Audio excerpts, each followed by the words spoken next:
थंडीमध्ये सकाळी उठताच अंग दुखतंय, नेहमी थकवा जाणवतोय, सर्दी जात नाहीये, मग आजचा हा व्हिडिओ शेवटपर्यंत बघाच.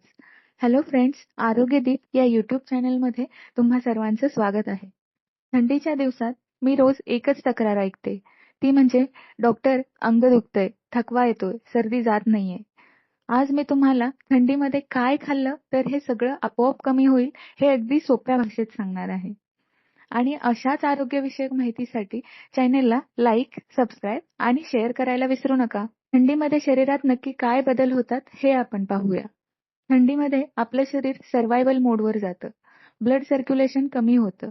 डायजेशन म्हणजेच पचनशक्ती मंदावते. इम्युनिटी म्हणजेच रोगप्रतिकार क्षमता कमी होते. आपलं शरीर उष्णता वाचवण्यासाठी एनर्जी खर्च करतं आणि म्हणून अंग दुखतो, थकवा लवकर येतो आणि सर्दी खोकला वाढतो. यावर उपाय म्हणजे फक्त औषध नाही, तर योग्य आहार आहे. थंडीमध्ये सकाळची सुरुवात बरेचसे लोक चहा आणि कॉफीने करतात. ही सगळ्यात मोठी चूक आहे. तर योग्य सुरुवात कोणती? कोमट पाणी, त्यामध्ये थोडंसं आलं किंवा तुळस टाकून तुम्ही 1 कप पाणी पिऊ शकता. यामुळे शरीर गरम राहतं आणि सर्दी कमी होते. दुसरा पर्याय आहे, तुम्ही 1 कप कोमट पाण्यामध्ये 1 चमचा गूळ मिक्स करून घेऊ शकता. यामुळे इन्स्टंट एनर्जी येते आणि थकवा कमी होतो. थंडीमध्ये हे पदार्थ खाल्लेच पाहिजेत. ते कोणते? ते आपण पाहूया. पहिलं आहे बाजरी, ज्वारी, नाचणी. हे थंडीचे सुपर फूड्स आहेत. यामुळे शरीरात उष्णता तयार होते आणि अंगदुखी कमी होते. बाजरी, ज्वारी, नाचणी यांसारख्या धान्याचे तुम्ही भाकरी, धिरडे, डोसा असे पदार्थ बनवून खाऊ शकता. दुसरं आहे सूप, पण ते योग्य प्रकारचं. कोल्ड सूप किंवा पॅकेट सूप नको आहे. बेस्ट सूप कोणतं आहे? तर हिरव्या पालेभाज्यांचं सूप, डाळींचं सूप, नॉनव्हेज लोकांसाठी चिकन सूप. यामुळे सर्दी आणि घसादुखी कमी होते. तिसरं आहे आलं आणि लसूण.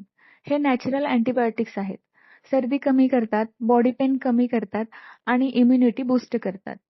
याचा वापर तुम्ही भाजीमध्ये, उसळीमध्ये किंवा आमटीमध्ये करू शकता.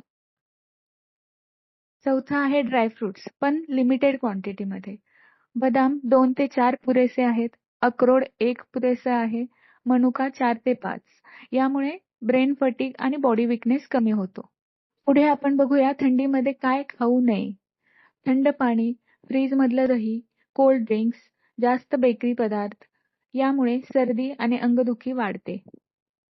थंडीमध्ये निरोगी राहण्यासाठी फक्त आहार किंवा औषधे पुरेसे नाहीत, तर यासाठी तुम्हाला पुढचे उपायही करायला हवेत. ते म्हणजे सकाळी 10 मिनिट ऊन घेणे, हलका व्यायाम करणे, 10 मिनिट चालणे, 7 ते 8 तास पुरेशी झोप घेणे. हे केलं नाही तर उत्तम आहाराचाही फायदा होत नाही.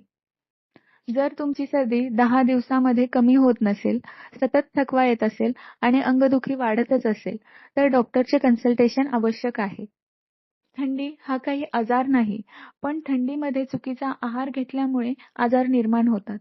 हा व्हिडिओ आई-वडील, आजी-आजोबा, फॅमिली किंवा फ्रेंड्स ग्रुपमध्ये जरूर शेअर करा आणि अशाच आरोग्यविषयक माहितीसाठी चॅनेलला सबस्क्राईब करा. हा व्हिडिओ आवडला असल्यास कमेंट करा, मी काळजी घेणार. तुमचे असेच काही आरोग्यविषयक प्रश्न असतील किंवा पुढचा व्हिडिओ तुम्हाला कोणत्या विषयावर हवा आहे, हे तुम्ही कमेंट करून सांगू शकता. ही माहिती जास्तीत जास्त लोकांपर्यंत शेअर करा आणि थंडीमध्ये स्वतःची व इतरांची काळजी घ्या. Thank you.